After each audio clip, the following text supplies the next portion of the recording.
Be informed. Be alert. The information you need to know about COVID-19 vaccine. Right here, right now, on The Vax.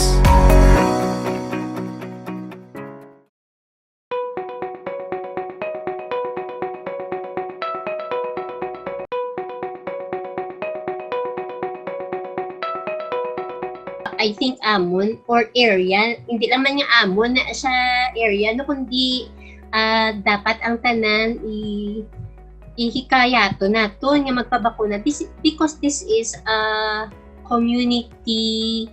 We will survive this pandemic as a community. Hindi pwede nga magpaiya-iya, no? I think ang mabulig namon gidya is lantawon naton ang ano ang mga rason nga nga hindi sila gusto magpabakuna. So once nga ma-address naton ina, no, may anxiety bala sila bangod sa bakuna and ano ang ilang mga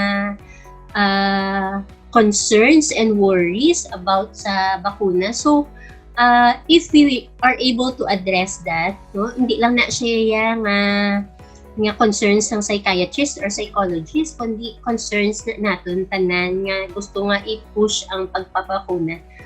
Kung ma-assure naton sila sa ilang mga agam-agam, I think makabuligid nga ma-promote naton ang bakuna sa mas kadaman kag mapasugot sila nga mapa-injection sang COVID-19 vaccine. So it's about addressing their concerns, their anxieties, their worries about the vaccine, so that they will, once those are addressed, I think they will realize how important this is to achieve herd immunity and to get us out of this pandemic.